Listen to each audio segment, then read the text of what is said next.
En 2 heures, le pouvoir est balayé, le palais présidentiel est pris d'assaut et le régime du président Akaïev, qui régnait en maître depuis 15 ans, s'effondre.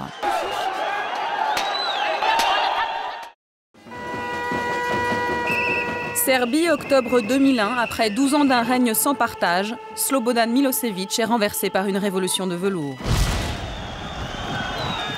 Géorgie, novembre 2003, Eduard Shevardnadze est chassé par la révolution des roses.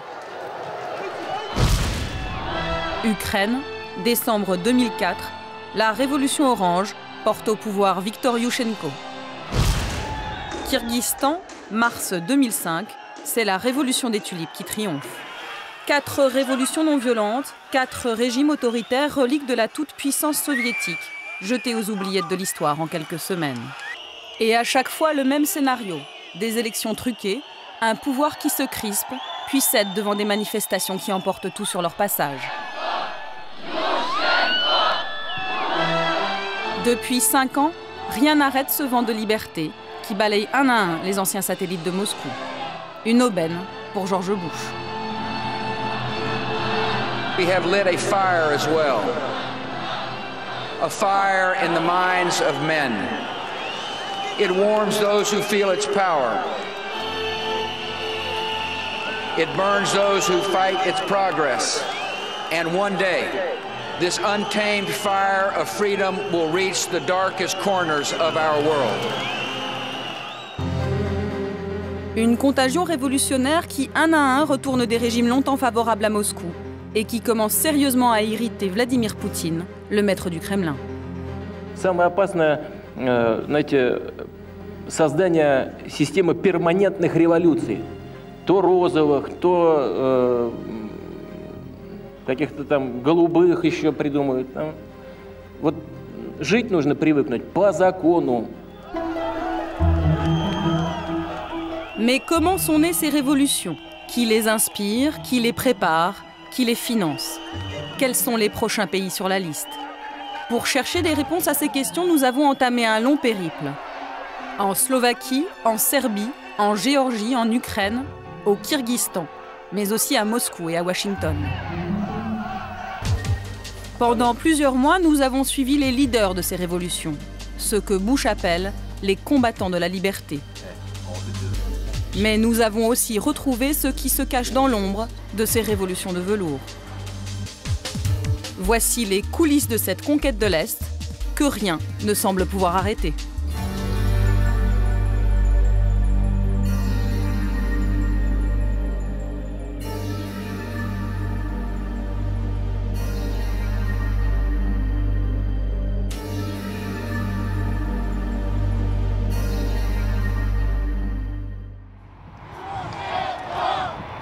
Bratislava, février 2005. Nous sommes à quelques heures du sommet Bush-Poutine.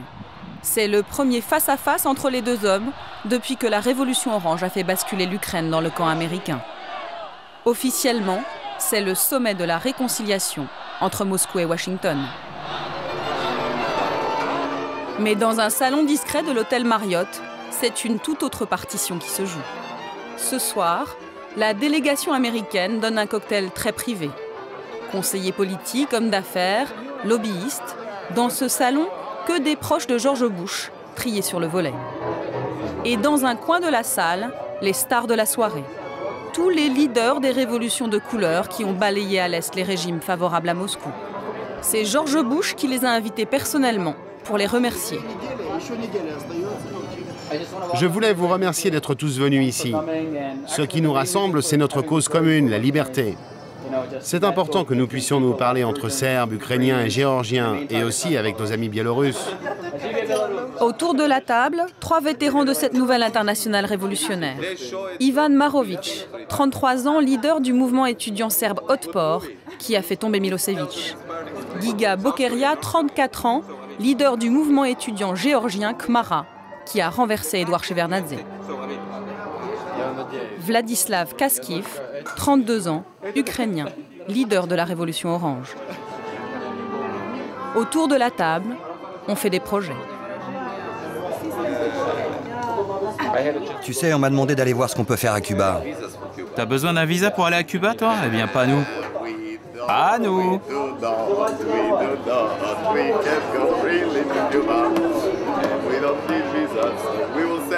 Tu vas voir, on va leur envoyer 10 millions de Serbes pour faire la révolution à Cuba. Dans ce sac, le kit du parfait révolutionnaire. CD-ROM, t-shirt, album souvenir. Vlad, le leader de la révolution orange, en profite pour faire des relations publiques. Venez, j'ai repéré quelqu'un d'important là-bas. Tout le monde veut ramener un souvenir de la révolution et saluer les héros.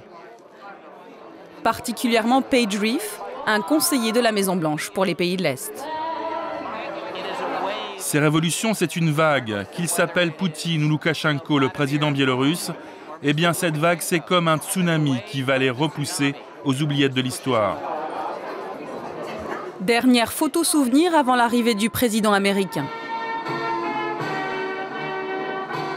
Demain, ils auront tous le privilège d'un entretien privé. On va dire à George Bush qu'il faut qu'il nous utilise pour aller démocratiser toute l'ex-URSS. La Biélorussie, l'Arménie, l'Azerbaïdjan, le Kyrgyzstan et bien sûr la Russie. C'est une chance unique de faire triompher la grande démocratie mondiale. Et on va le faire.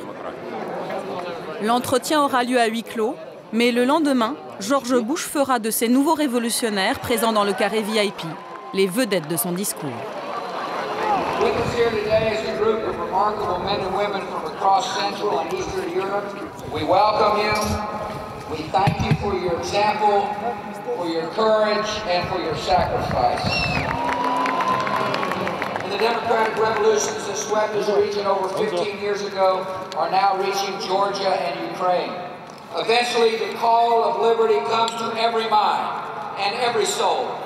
And one day, freedom's promise will reach every people and every nation. And may God bless you all. Un appel ouvert à la révolution, lancé 1 heure à peine avant l'arrivée de Vladimir Poutine, et qui va jeter un coup de froid sur le sommet de la réconciliation.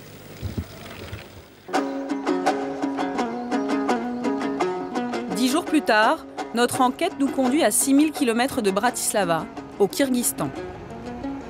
Il semble que dans cette ancienne république soviétique d'Asie centrale, on ait entendu l'appel de George Bush.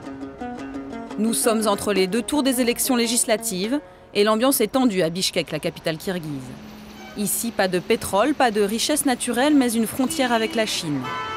Alors, cette petite république est un lieu hautement stratégique pour Moscou et Washington. Les Russes y disposent d'une base militaire. Les Américains aussi ont la leur, 10 fois plus grande. Elle leur sert de base arrière pour leur opération contre les talibans en Afghanistan. Alors dans les 2 camps, on surveille de très près ces élections. Entre les 2 tours, le pouvoir a interdit toute manifestation et l'opposition craint des fraudes massives. Alors, comme en Serbie, en Géorgie et en Ukraine, les étudiants se préparent à descendre dans la rue. Une poignée d'entre eux nous a donné rendez-vous en pleine nuit dans un faubourg de la ville. La réunion est clandestine.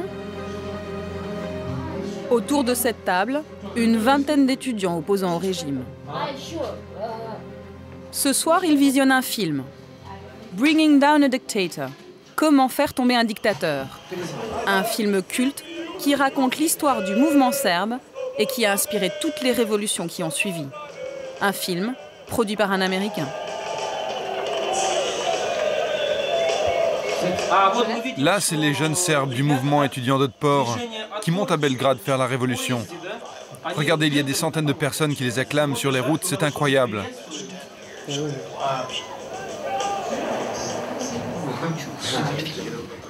Là, c'est leur leader. Ils racontent qu'eux non plus n'avaient pas de bureau, comme nous.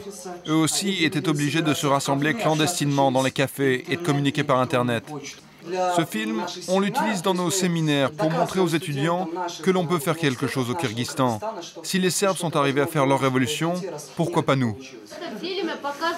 Ce film, ça prouve tout simplement que des étudiants, des jeunes, peuvent faire tomber un régime. Tous ensemble.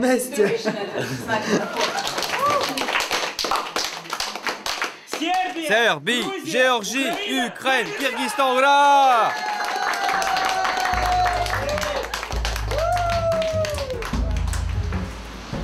Ce film, Edil l'a vu des dizaines de fois. Comme beaucoup de combattants de la liberté, il a étudié aux États-Unis grâce à une bourse offerte par le gouvernement américain. Juste retour des choses, aujourd'hui il travaille pour NDI, l'Institut national démocrate, une fondation dirigée par Madeleine Albright. Pour ces élections, c'est lui qui est chargé de recruter des observateurs indépendants. Ce matin, il fait une dernière réunion. Les autres observateurs attendent de vous que vous soyez des leaders. Ils attendent que ce soit vous qui posiez des questions lorsqu'il y aura des infractions dans les bureaux de vote. Soyez actifs, surtout les jeunes. Vous êtes l'avant-garde. J'espère que j'ai été convaincant. De son bureau, Edil est aux premières loges. Il sait que chaque élection est une chance à saisir. Là, c'est la place centrale. Bien sûr, il n'y a pas encore des milliers de personnes sur la place. Mais peut-être que ça arrivera un jour. Et on pourra faire comme ça, regardez. Demain, c'est le jour des élections. Et on peut même l'enregistrer. Demain, c'est le jour des élections. Venez tous voter. Regardez.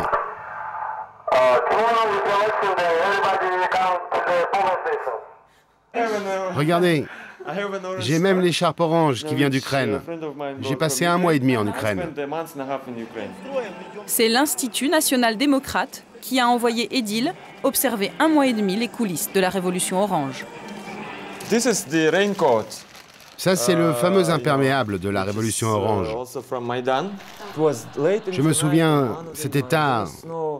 La nuit, sur la place centrale, il faisait froid, il y avait de la neige, et il y avait des milliers de personnes qui portaient ces imperméables. J'étais tellement fasciné par l'opposition ukrainienne, ils avaient tellement d'argent, ils étaient tellement organisés, que j'ai pris ça pour le montrer à tout le monde ici et dire « Regardez, ils étaient prêts à la révolution, ils avaient même leurs imperméables qu'ils distribuaient dans les rues. » Ça se porte comme ça.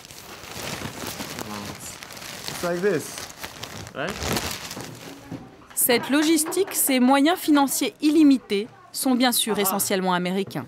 Près de 60 millions de dollars ont été dépensés l'année des élections en Ukraine. Au Kyrgyzstan, les dollars pleuvent aussi. 50 millions pour la location de la base militaire et 50 millions pour aider les associations favorables à la démocratie. Celle d'Edil touche 110 000 dollars pour surveiller le bon déroulement des élections. Alors forcément, à la une du journal que publie l'association, on sait être reconnaissant. Là, c'est le discours de Bush le jour de son investiture. Vous savez, ici, on est partagé sur George Bush. C'est pas mon président préféré. Mais quand un président américain dit que tous ceux qui vivent sous la tyrannie sachent que les États-Unis ne vous oublieront jamais, que jamais nous ne pardonnerons aux dictateurs, et que le jour où vous vous lèverez pour défendre votre liberté, nous serons avec vous, eh bien là, on le met en première page, parce que c'est important. On mérite notre liberté. Nous avons voulu voir à quoi ressemblaient ces Américains qui exportent la démocratie dans les coins les plus improbables de la planète.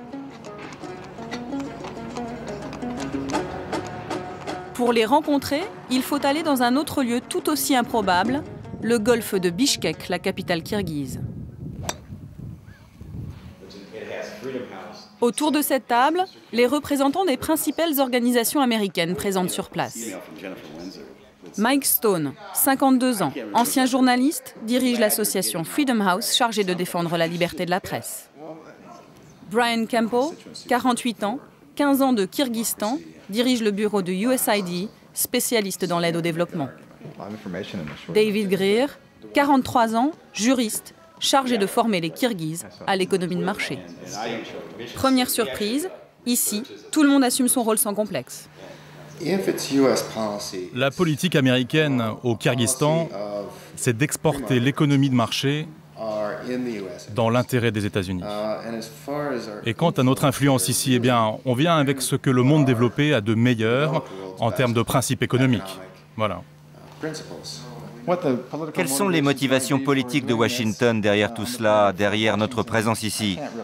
Je ne sais pas, mais je n'ai aucun problème avec ce que l'on fait ici, car je suis persuadé que c'est pour le bien des gens et que si ça marche, ça rendra le monde un peu meilleur. Moi, je ne crois pas que l'impérialisme soit une mauvaise chose, si cela veut dire des élections libres, une justice indépendante et des médias libres. C'est exactement ce qu'on est en train de faire ici et c'est très bien.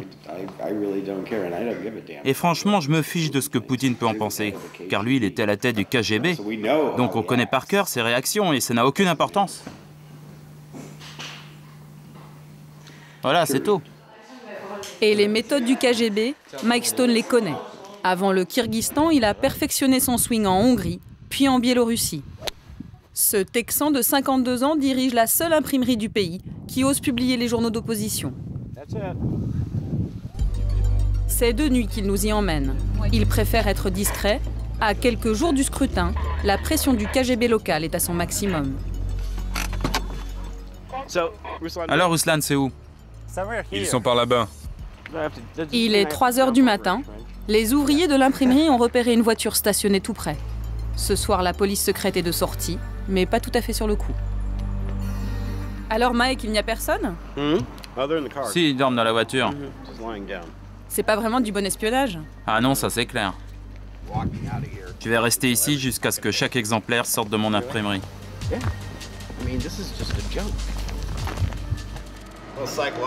Tout ça, c'est de la guerre psychologique. T'inquiète. Si ça continue, je vais leur mettre de la musique country à fond. Tu sais, du Hank Williams. Jusqu'à ce qu'ils craquent et qu'ils décarpissent. Je suis sérieux, c'est comme ça qu'on a fait au Panama. On passait du rock devant le palais présidentiel jusqu'à ce que Noriega se rende. Vous vous souvenez? C'est ici que Mike et son association Freedom House impriment les 6 journaux d'opposition du pays. Avant son arrivée, il dépendait entièrement du bon vouloir du pouvoir. Dans l'imprimerie, le ton est tout de suite donné. Sur les murs, un message d'encouragement du peuple américain au peuple kirghize. Et sur les rotatives, un petit rappel du nom du généreux donateur, le département d'État américain chargé de la démocratie, du travail et des droits de l'homme. Tout un programme. Mais depuis 10 jours, le gouvernement kirghize a privé l'imprimerie de courant à cause de cette une. Ça, c'est la fameuse une. On peut lire « La maison que le président Akayev s'est fait construire ».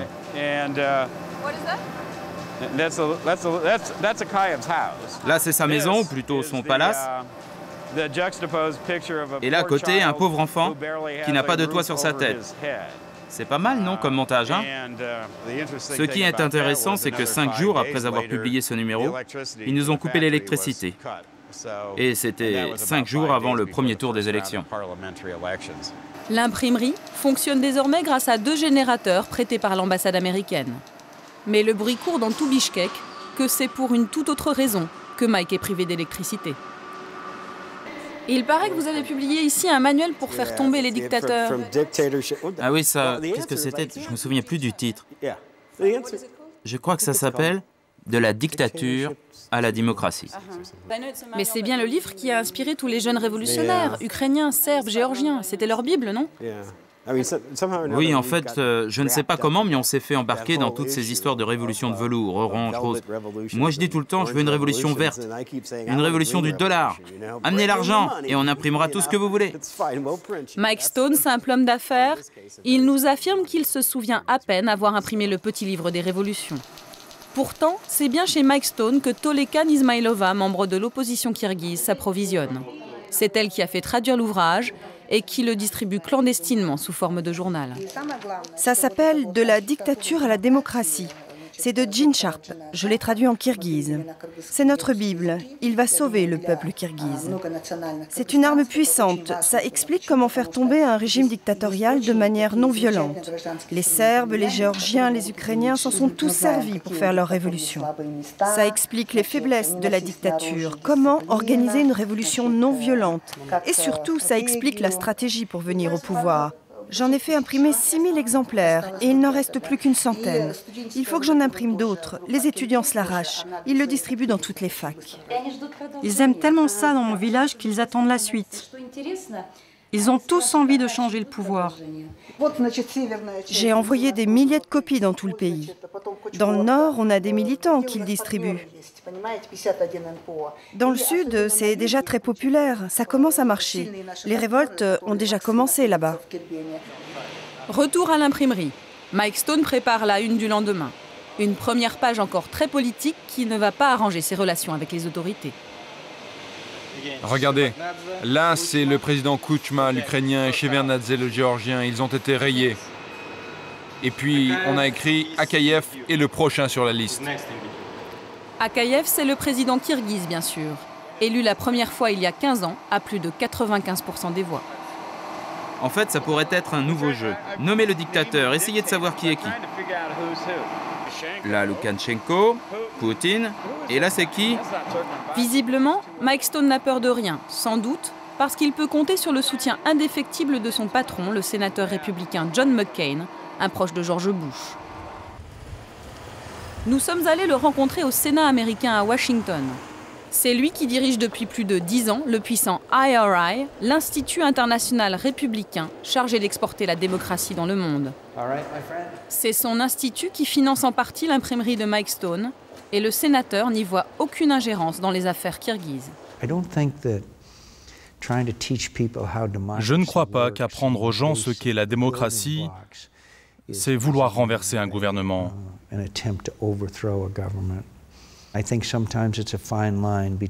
vrai qu'il y a une frontière fine entre encourager la démocratie et intervenir dans les affaires intérieures d'un gouvernement.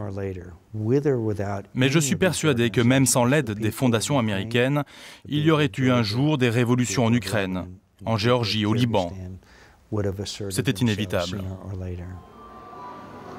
Cette ligne étroite qui sépare le soutien au mouvement démocratique de l'ingérence dans les affaires d'un pays indépendant, le sénateur McCain va la franchir allègrement devant notre caméra.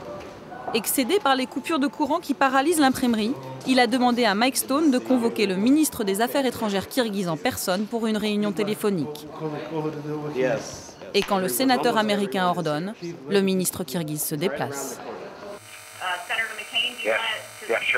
Good morning from Washington, good afternoon in London, Prague, and Moscow, Beijing, and Baghdad, and good evening in Bishkek. I'm John McCain, ready for the media support. Pour que chacun retienne la leçon, la plupart des bureaux de l'organisation sont à l'écoute. The Kyrgyz Republic is an important ally of the United States, and we have expected that the printing press will continue to operate without obstacles created by either the Kyrgyz government or any state-controlled agencies. I'm outraged by the forced shutdown of the only independent printing press in Kyrgyzstan. This sort of information control is reminiscent of the old Soviet days and simply has no place in a free society. Pendant plus d'une heure, le ministre kirghize va encaisser. Il n'a pas les moyens de se défendre. Son pays surendetté est économiquement dépendant des États-Unis. À la fin du sermon, il est même contraint de s'excuser. Mr. McCain, do you hear me? Господин Маккейн, вы меня слышите? Да, я вас слышу. We are very sorry. Such incidents, which we are sorry about, should not put shadow on the image of our government, on its many times expressed commitment to support of independent mass media. Thank you. Thank you. Unless the society Si une société n'est pas assez mûre pour la démocratie, matured enough for democracy, il est contre-productif d'essayer d'imposer cette démocratie.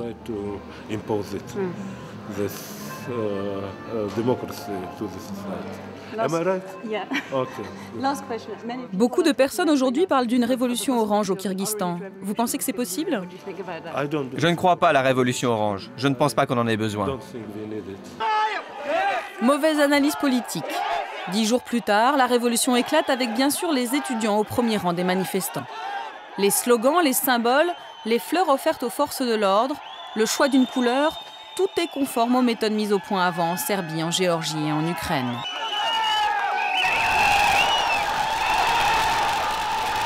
En 2 heures, le pouvoir est balayé, le palais présidentiel est pris d'assaut. Et le régime du président Akayev qui régnait en maître depuis 15 ans, s'effondre.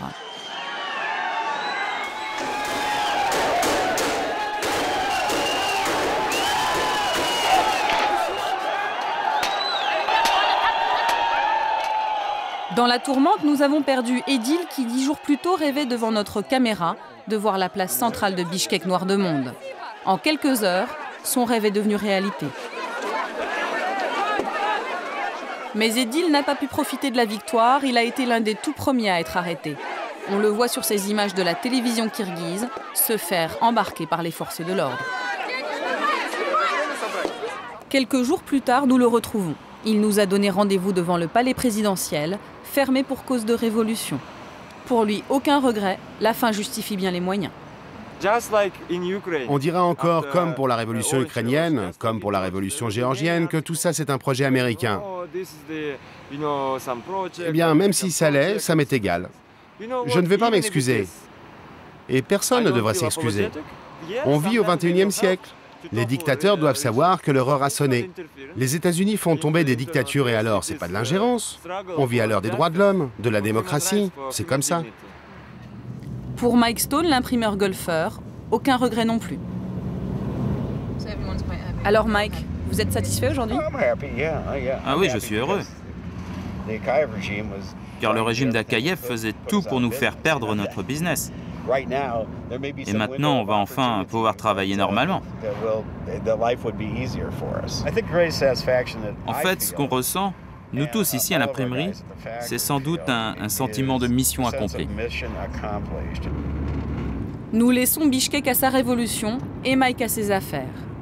Direction Boston. Nous voulons rencontrer l'auteur du petit livre que tous les révolutionnaires s'arrachent. Il travaille ici à la fondation Einstein qu'il a créée en 1983. C'est un universitaire qui théorise depuis 40 ans sur la révolution non violente. Il s'appelle Gene Sharp, il a écrit son livre il y a 15 ans. Depuis que les révolutionnaires serbes en ont fait leur Bible, les traductions se multiplient. Je n'en reviens pas. Il a déjà été traduit en 21 langues et il n'en finit plus de se répandre.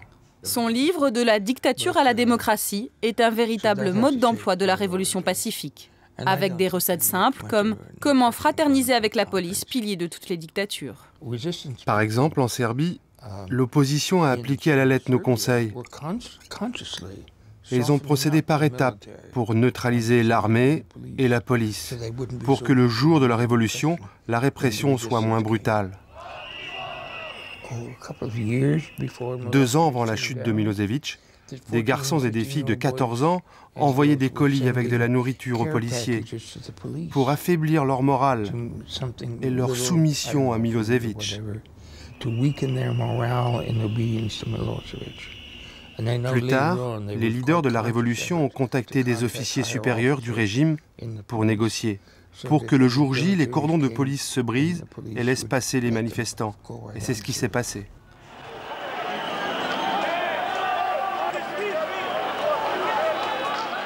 Mais l'homme de l'ombre, celui qui, depuis la révolution serbe, répand livre en main les bons conseils de Gene Sharp sur le terrain, n'a rien d'un universitaire.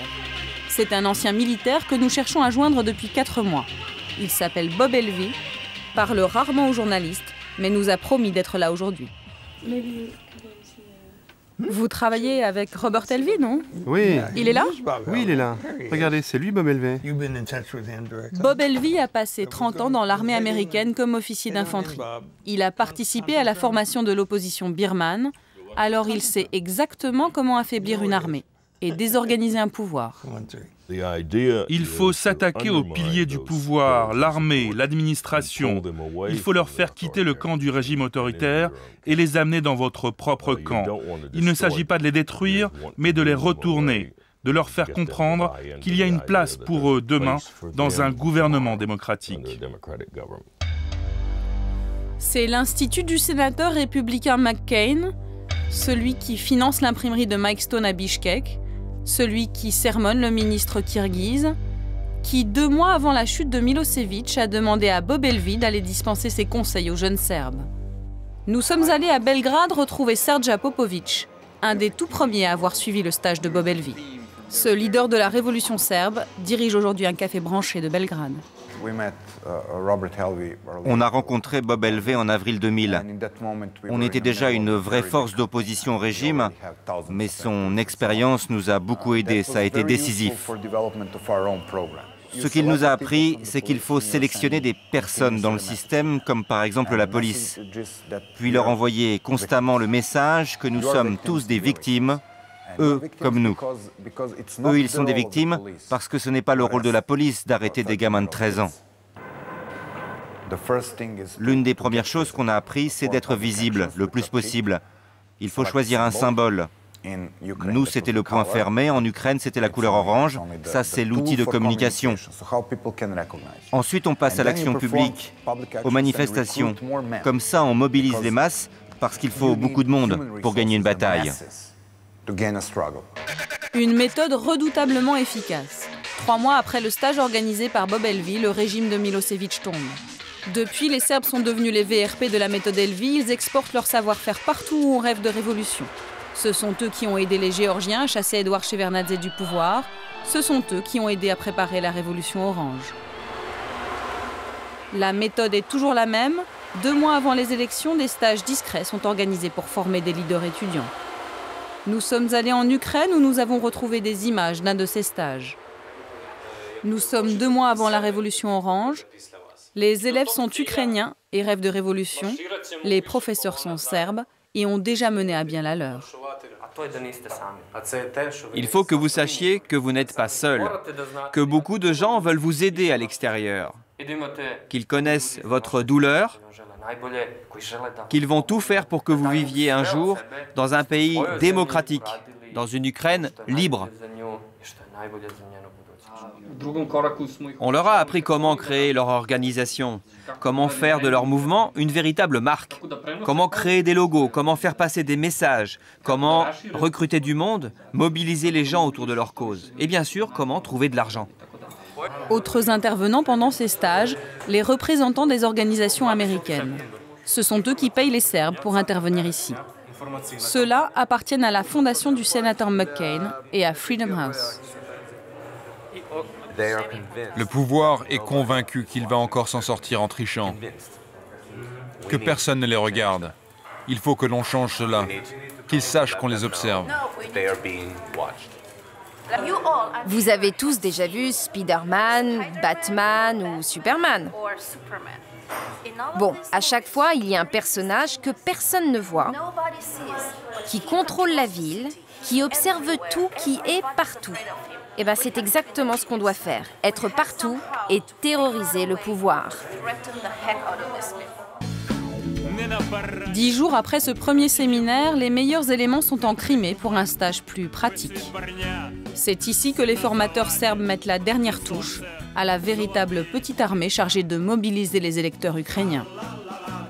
Nous ne sommes plus qu'à 1 mois et demi des élections. Ce stage est financé par Freedom House, la même organisation qui finance l'imprimerie du Kyrgyzstan. Nous décidons donc d'aller à New York au siège de Freedom House. C'est Adrian Karatnitsky qui, au sein de l'association, est chargé du dossier ukrainien. En passant dans le couloir avant d'arriver dans son bureau, il en profite pour nous donner un petit cours de démocratie. Les pays libres sont en vert. L'Ukraine et la Géorgie sont encore en jaune, c'est-à-dire semi-libres. Car cette carte date de l'année passée, juste avant la Révolution orange. Et puis, ils n'ont pas encore consolidé leurs institutions. Et en bleu, ce sont les pays cibles, les pays qui ne sont pas libres. C'est la Russie, la Chine, l'Iran, l'Arabie saoudite, etc. Pour les Ukrainiens, on a donné une petite bourse de 30 000 $ pour qu'ils puissent rassembler des centaines d'activistes dans le sud de l'Ukraine, en Crimée. Ils ont été entraînés à l'action civique et à surveiller les élections.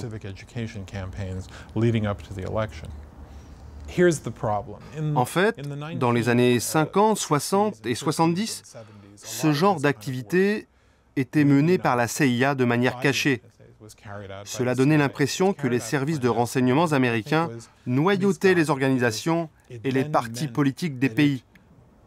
Ça faisait passer les mouvements locaux pour des instruments de la CIA. Il a donc été décidé que les États-Unis feraient désormais ce genre d'activité de manière transparente et publique. Et c'est ce qu'on fait avec nos fondations. Et la méthode est efficace. Nous sommes allés le vérifier en Géorgie, une Géorgie qui depuis la révolution des roses en 2003 a basculé dans le camp américain. Cet après-midi, Tbilissi, la capitale, attend la visite du président Bush. Les États-Unis déversent ici plus de 100 millions de dollars par an d'aides diverses et possèdent, comme au Kyrgyzstan, une base militaire stratégique.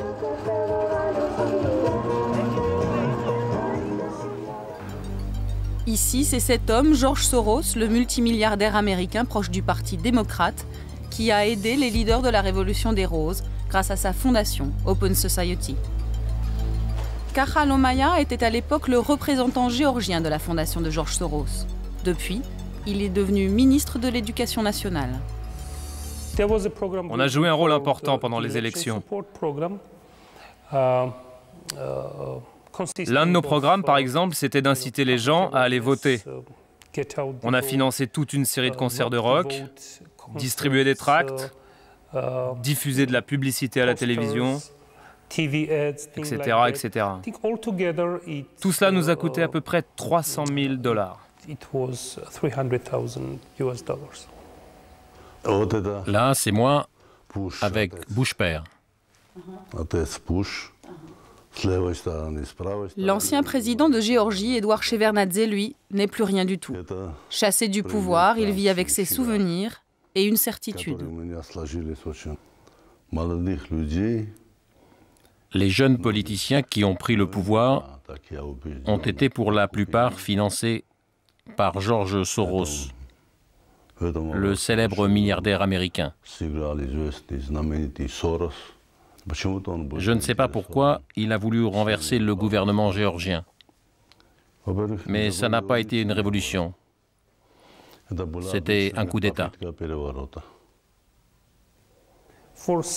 C'est vrai, certains dictateurs d'Asie centrale et d'autres pays de l'ex-URSS ne comprennent pas ce que l'on fait. Mais je vous assure que les peuples de ces pays le comprennent parfaitement. L'un des leaders de la révolution géorgienne, c'est Giga Bokeria. Nous l'avions croisé à Bratislava, nous le retrouvons au Parlement de Tbilissi. À 34 ans, il entre et il sort comme il veut de l'hémicycle. C'est normal, depuis la révolution, il est devenu le principal conseiller du président géorgien. Mais ce matin, il n'assistera pas à la session parlementaire.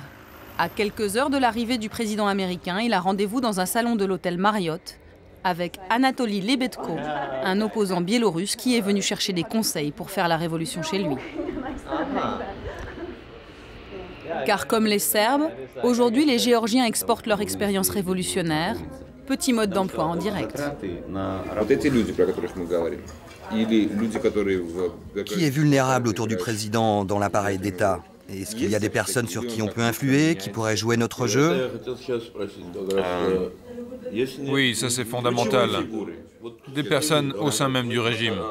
Des proches du président?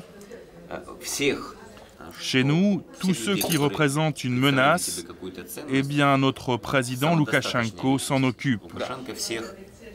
Il les a soit mis en prison, soit fait assassiner, soit exilés. Il ne supporte pas qu'il y ait à ses côtés quelqu'un de plus intelligent que lui, qui puisse lui faire de l'ombre.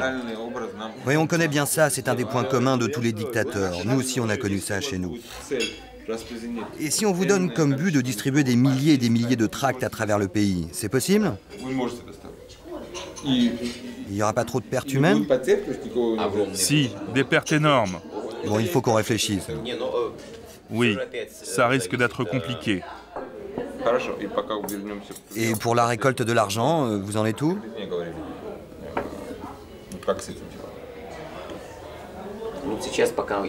Pour l'instant, on a surtout un soutien politique et des promesses d'aide. Il y a une décision du Congrès des États-Unis qui doit nous donner plusieurs millions de dollars, mais on attend. La question principale, c'est effectivement l'argent. On va vous aider. On va faire quelque chose pour vous. On va vous donner des recettes pour prendre le pouvoir. Tu crois pas qu'il vaut mieux qu'ils éteignent la caméra? Vous pouvez arrêter de filmer, là? 2 heures plus tard, dans le hall de la Banque centrale, Giga a remis son costume de conseiller. Avant l'arrivée de George Bush, le président géorgien s'apprête à rencontrer les correspondants de la Maison-Blanche.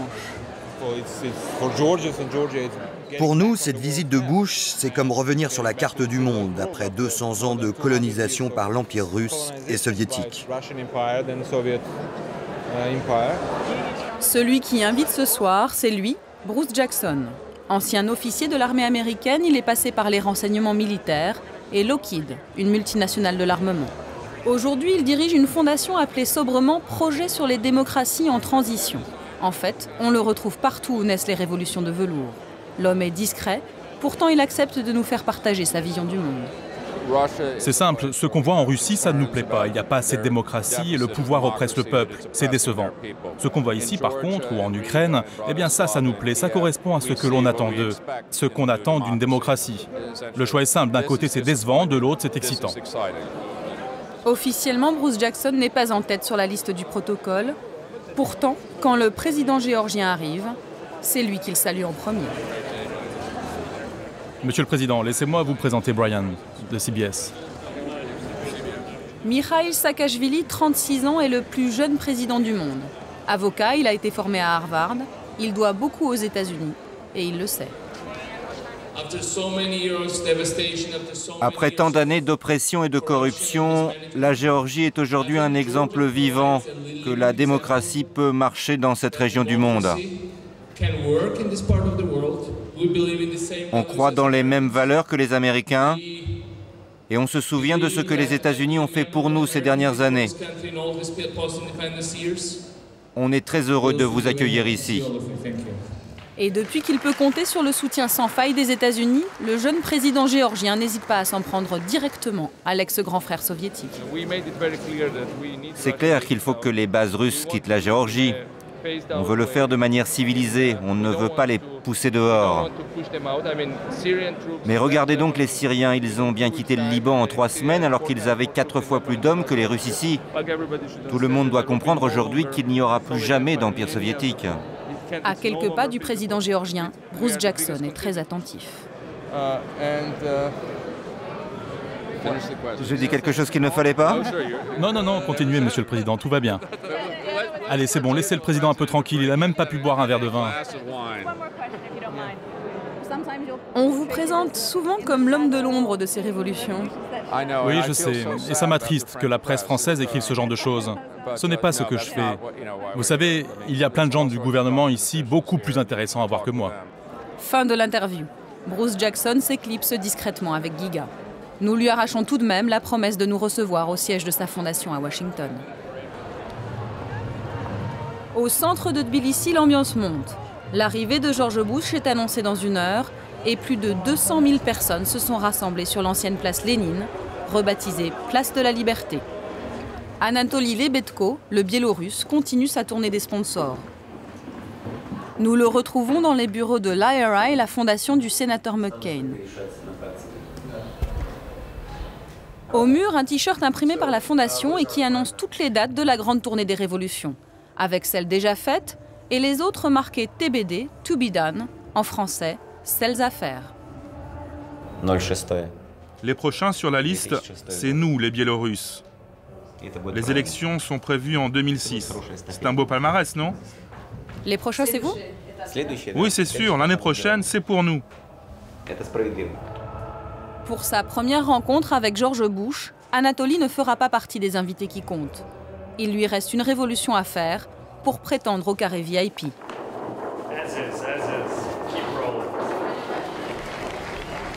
Il est 15 h. George Bush prend la parole pour marteler le même message, toujours et encore. As free nations, the United States and Georgia have great responsibilities, and together we will do our duty By extending liberty to millions who have not known it, we will advance the cause of freedom.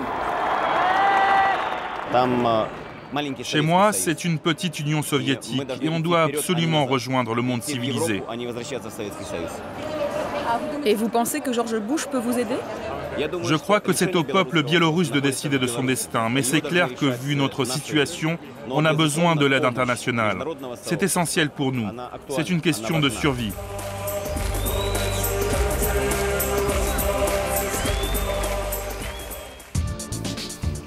Quelques jours plus tard, direction Washington. Après des mois d'attente, Bruce Jackson, le lobbyiste en chef de la Maison-Blanche, nous autorise enfin à venir au siège de sa fondation. Tout sourire, il nous fait visiter le bureau où sont passés tous les leaders des révolutions de couleur. Au mur, des photos de son père, un des fondateurs de la CIA, et puis de George Bush, bien sûr. Sa femme est biélorusse et elle aussi très active. Regardez là, c'est ma femme, avec Candy Rice. Avec qui? Là ici, Candy Rice et ma femme. Alors elle est comment, Candy Rice? Vous avez l'impression qu'elle vous soutient? Elle est formidable. Elle vient de dire publiquement que la Biélorussie devait devenir un pays libre, qu'il fallait changer le régime et que les États-Unis allaient tout faire pour obtenir cela. En fait, on a créé un ministère des Affaires étrangères parallèle. Le président biélorusse, Loukachenko, ne peut pas être reçu à la Maison-Blanche et nous, on peut. Surprise, nous voyons débarquer Giga Bokeria, le leader de la révolution géorgienne. De passage à Washington, il est venu saluer Bruce Jackson et se féliciter avec lui du démantèlement des bases russes dans son pays, 10 jours à peine après la visite de George Bush à Tbilissi. Regarde, je t'ai apporté un t-shirt historique. Je suis pas sûr de la taille, mais c'est le t-shirt de la révolution géorgienne. C'est un collector, il n'en reste que 12 en Géorgie.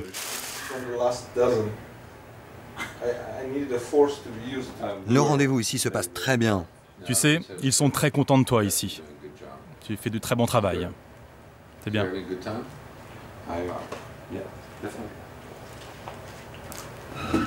Deuxième surprise de la journée, l'arrivée de ces deux jeunes étudiantes russes opposant à Vladimir Poutine. Elles viennent tout juste de créer un mouvement d'opposition et sont ici pour chercher du soutien. Bruce Jackson ne tient pas à ce que nous restions, c'est sa femme biélorusse qui insiste.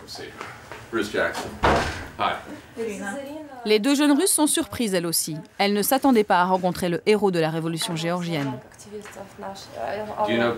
Vous connaissez Giga Bokeria? Giga, le roi de Géorgie, le héros de la révolution. Enchanté.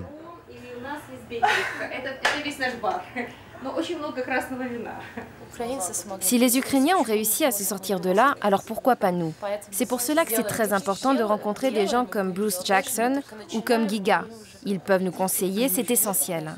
En fait, ça se répand dans des pays de plus en plus grands. Ça a commencé dans la petite Serbie, puis la Géorgie, puis l'Ukraine, puis pourquoi pas l'immense Russie. En Russie, c'est une question de temps et bien sûr du prix humain qu'il faudra payer. Jusqu'où le régime sera prêt à aller pour rester en place. Mais je suis certain que ça arrivera. Vous allez les conseiller? Je n'appellerai pas ça du conseil. Je leur parle de mon expérience et de toutes ces recettes que vous connaissez.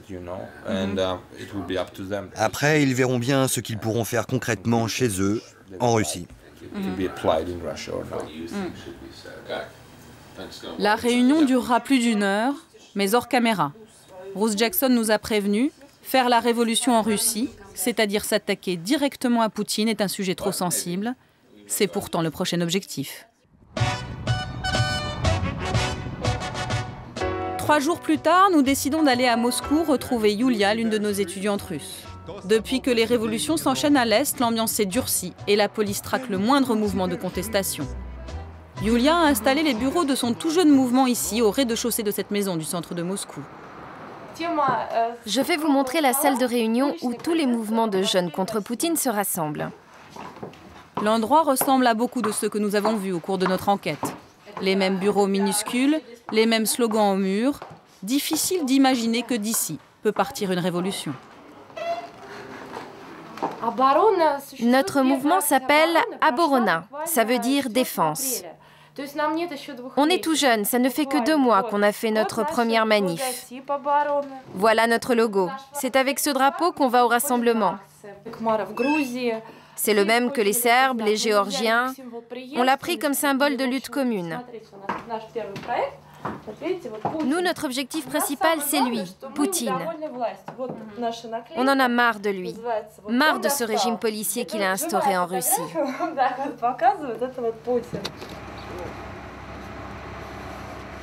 Ce matin, les militants du mouvement organisent leur 3e manifestation. Tous ont été arrêtés après la 2e et sortent juste de garde à vue.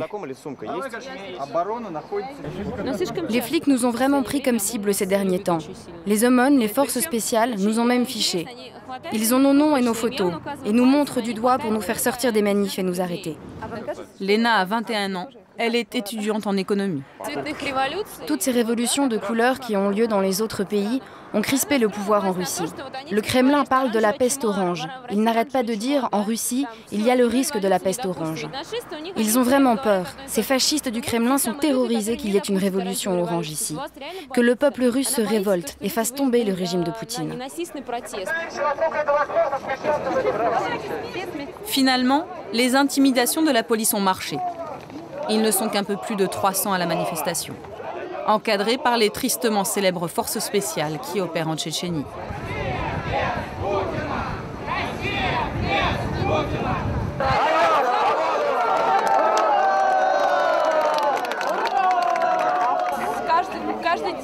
Il n'y a pas beaucoup de monde, mais tous les jours, 2 ou 3 personnes veulent rejoindre le mouvement.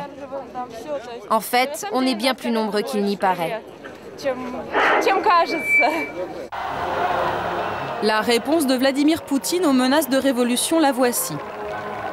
Ils s'appellent les Nashis, ce sont les jeunesses poutiniennes, un mouvement très encadré par le pouvoir russe et créé juste après la révolution orange. À chacune de leurs manifestations, ils sont des dizaines de milliers à faire front contre ce qu'ils appellent le virus révolutionnaire.